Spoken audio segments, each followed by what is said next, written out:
Ndagomba bene data mudukurikirane hanje mishemo hayimana ko baravugana nunge kubakaza mwese meganiro canyu kiganiro kuri kubera kibafasha gukora mu muntu no kumenya umwami wacu Yesu Kristo. Ndabaye kaze rero mwese munyigisho no munsi inyigisho igira gatandatu mu kare bice gacacu twise ukuri kuvyerekeye uburake bw'Imana. Ndabaye kaze rero mu nyigisho umwami Yesu abaganirize abafashe kandi abahishura urukundo rwe n'ubuntu bwiwe. Kaza mu nyigisho y'uno munsi anagatwana twiga rero ku cirwa cacu tumaze kuraba ibintu bitari bike. Uburake bw'Imana twarabonye mu isezerano rya Kera, mu ruhande rw'isezerano Rishasha twarabonye mu nyigisho ya gatanu inkuru y'umugwizatunga hamwe n'umukene yitwa Lazaro, aho babiri umwe yagiye na hundi yagiye. Uyu munsi reka turabe rero mu isezerano Rishasha twaravuze yuko hari abantu bigisha yuko uburake bw'Imana bwaheze. Yesu uburake bw'Imana yabukuyeho butakibaho, kuvyigisha yigishije amategeko, yigishije inyigisho z'abantu, yigishije inyigisho z'iterabwoba. Aha muri Amerika vyita ngo brimstone and fire, ko ngo inyigisho z'amabuye yaka umuriro n'urubeya. Urumva inyigisho z'iterabwoba muri make zibwira abantu ibintu bibahahamura. Rero nagira uyu munsi tugaragaze kuraba ijambo ry'Imana cyo rivuga. Mwibuke ko ngoma ndabibutsa ibintu byose umuntu abigisha wari we wese ubisuzumishe byanditswe, urabe ko ivyavuze biri muri Bibiliya. Ushaka kubutaza ibintu byinshi, ushaka kudatahura byinshi muri Bibiliya, ariko umuntu akubwiye ikintu fata Bibiliya yawe. Ngoma ndabibutsa ko mudakwiye kuba umuja w'umuntu numwe. Sindabemera ko mubabaja banje mishemo hayimana ko mwemeye ibyo mvuze nk'uko umengo ni ubutumwa bwiza bwanje Michel. Oya, busuzume ubutumwa bwiza bwanje, ubutumwa bwiza bwa Kristo. Rero mpamagaye kubuvuga neza ntahengamye ntabeshe. Naho yo bari umupastori wawe ari umuntu wemera, suzuma ivyo mwigishwa. Isi ntiya kubisubiramo kuko hari amadoktrine menshi no munsi yigishwa kandi yasuzumye mu ijambo ry'Imana atariyo, ariko niyo abantu benshi mukurikira, niyo benshi mwemera,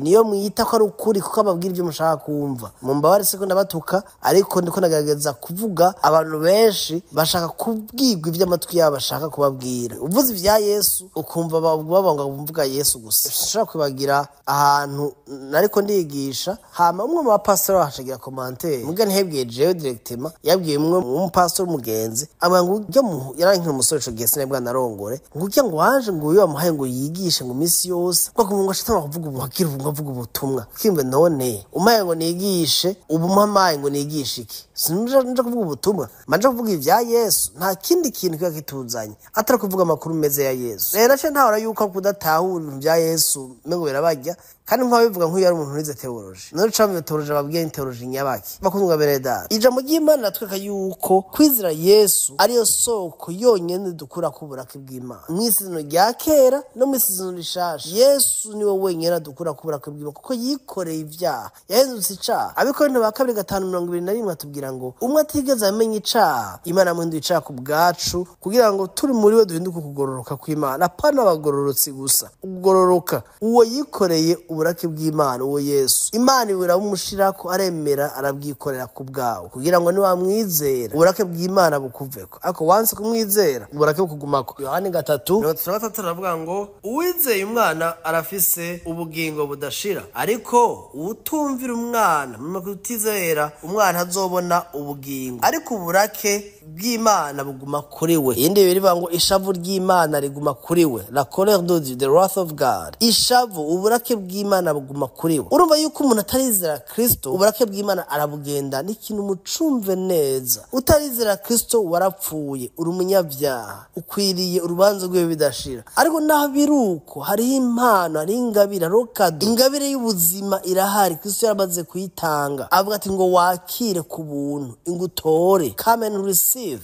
come and believe, receive, akira wizere. Nta bintu byinshi agusaba, ntagusaba guhindura idini, ntagusaba guhindura na wambara, ntagusaba guhindura imigenzo. Ushunga ati n'inyambaro ntamwe ndazihindura namba. Ntabanze bakubwira ngo genda uhindura ibintu wamucuza kubwira ati ingunye n'ukuri, ingo wizere. Abanze kukuzamwo wenyene guhamagarishije ingaso ziwe nziza n'ubugwaneza bwiwe bwiza, aragufasha guhindura. Aho ni idini ryagiye kutubesha, yatubwira ati banze ugere utunganye ibi hamucugaruka namba. Ninde yokizwa abandi gutunganya ibintu byose. Hari n'abigisha abantu yuko ngo atabanje kuja kubabarira abantu bafitiye ugwanko ngo ntashaka gukizwa namba. Imana imanza kutubabarira ivyo nyene, hanyuma ratubwira ati nawe ugenda ubabarira abandi. Mugabo si condition gutuma ukizwa. Kwakira kiza n'ubuntu bw'Imana, n'ingabire y'Imana, ikado y'Imana.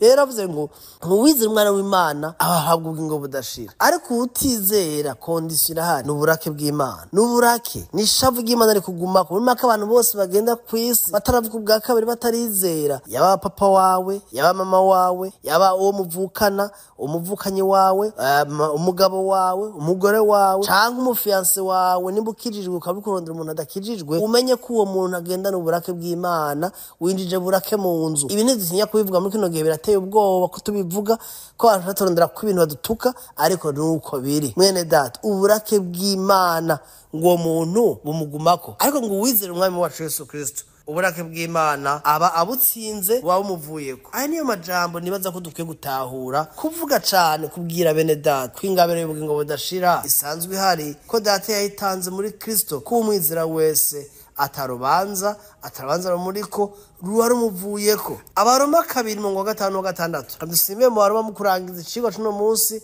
tuzobananiriza ngaho mu nyigisho igira indwi. Abaroma 2:5-6. Abaroma 2:5 haravuga ngo kuko ufise umutima ukomana utihana wirindiriza ishavu ry'inkazi la kolera, ishavu ry'inkazi rizoza ku munsi wo kuraka, aho imanza zibereye z'Imana zizohishurirwa. Twaravyize mu nyigisho imwe igira kane, zizohishurirwa, izokwishura umuntu wese ibikwiranye n'ivyo yakoze. Bene data, abavyo wakoreye muri Kristo bizoguherekeza, nuko birivuga. Ivyo wakoreye muri Adamu wa mbere kubera kutizera, uzotabwa muri Gehinomu. Muri make agakiza, urubanza rw'Imana ruhagaze ku bikorwa vyacu vyiza, aho twoja mu ijuru tukora kwitwara neza, ariko ijuru ntiturijamo kubera kwitwara neza, turijamo kubera kwizera uwitwaye neza, ari Kristo Yesu. Ibo vyumvise bigutuma ushira umutima wawe n'amaso yawe kuri Yesu, ukamenya ko Yesu ari we mwami, ari we mukiza, ari we abuhora.